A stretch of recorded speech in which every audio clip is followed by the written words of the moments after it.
শুভ জন্মাষ্টমীর আন্তরিক শুভেচ্ছা সবাইকে।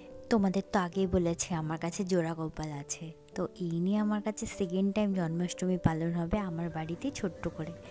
আর জাপানের বাড়িতে কী বা করতে পারবো, তাও যতটা পেরেছি অ্যারেঞ্জমেন্ট করেছি আর কি। সকাল সকাল বেরিয়ে পড়েছি, আজকে আবার বাড়িতে একজন আসারও কথা রয়েছে।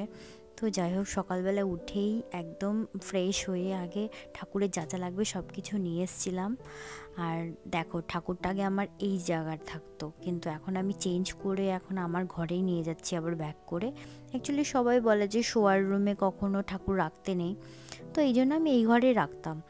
তো আবার আজকে আমার ঘরে নিয়ে যাচ্ছি গোপালকে। আর এটা দেখো রোলন, এটা দিয়ে আমি এই ঠাকুরের যে আসনটা আছে এটা একটু ক্লিন করে নেবো। আর এইভাবে রোলনে ক্লিন করলে বারবার ধুতে হয় না, একবারেই নোংরাটা বেরিয়ে যায়।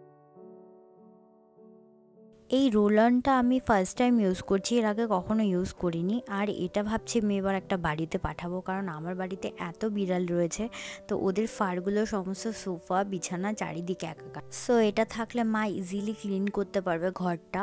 তো এটা অবশ্যই মার জন্য একটা পাঠাবো বাড়িতে। আর এটা না আলাদা করে কিনতেও পাওয়া যায়, মানে এই ওপরের যে রোলটা রয়েছে এটা শেষ হয়ে গেলে নতুন করে সেটা আবার লাগানো যায়। তো ফার্স্ট টাইম পারচেস করলে অনেক দিন মোটামুটি চলে যাবে। ন্যাচারালি আজকে মনডে, তো আমার হাজব্যান্ডেরও ছুটি আছে আজকে, কিন্তু ওর ভীষণ পরিমাণে ব্যাক পেন হচ্ছে, তো এই জন্য ও কোথাও যেতে পারেনি। তার মধ্যে আমার সাইকেলটা আবার আরেকজন নিয়ে বেরিয়েছে, তো আমাকে হেঁটে হেঁটেই আজকে শপে যেতে হয়েছে। মানে আমার ঠিক একদম বাড়ির পাশে একটা শপ রয়েছে, সেখানে সব কিছু পাওয়া যায়। তো সেখানেই গিয়েছিলাম, ঠাকুরের যা যা লাগবে সব কিছু নিয়ে আসা হলো। আর মোমবাতি আমার ছিল না, তো এটাও আবার আনলাম। আর এর সাথে ক্রাউনটা, এই ক্রাউনের সেটটা এত ভালো লাগলো আমার, এক দেখাতেই পছন্দ হয়ে গেছে। আর এই দেখো, আমি আজকে আমার জোড়া গোপালকে দই, মধু আর দুধ দিয়ে স্নান করাচ্ছি। আর কী কী দিতে হয় আমি প্রপার জানি না, আই থিঙ্ক চন্দন ইউজ করতে হয়, তো এটা আমার কাছে ছিল না। বাবা লোকনাথ আমাকে আমার ছোট ননদ পাঠিয়েছিল অনেক আগে, মানে এখানে আসার পরই ঠিক পাঠিয়েছিল। আজ সকালবেলা আমি দিয়েছি গপুকে আমার জল, আর দিয়েছিলাম একটা চকলেট।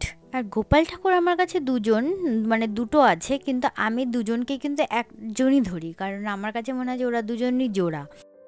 আমার না অনেক রকম প্ল্যান ছিল যে এই করব ওই করব, কিন্তু এই যে দুপুরবেলা একজন আসবে, তো এই জন্য সমস্ত গন্ডগোল হয়ে গেছে। মানে অনেক তাড়াতাড়ি এই এক গোপুর জন্য রান্না করতে হলে আবার কিন্তু আমাকে তাদের জন্য রান্না করতে হবে।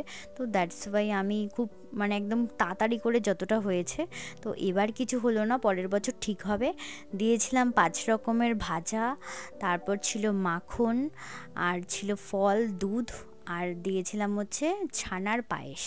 তো ছানাটা আলাদা করে আমার ছিল না এখানে, কিন্তু আমাকে ওটা কাটাতে হয়েছে, মানে দুধ থেকে কাটিয়ে তারপর আমি পায়েসটা রান্না করেছিলাম, গোপুর যেটা ফেভারিট ছানার পায়েস।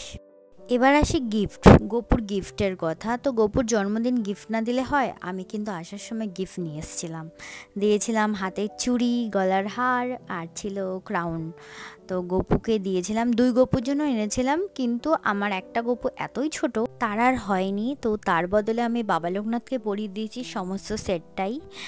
নেক্সট টাইম হবে এই গপুর জন্য আমাকে আরও পুচকি পুচকি জিনিস বানাতে হবে, তাহলে হয়তো হবে। আর আমার গপু রাতে খেয়েছে দুধ আর মাখন। আজকে আমাদের বাড়িতে এসেছিল আমার এক জাপানিজ বন্ধু। দেখা হচ্ছে নেক্সট ব্লগে।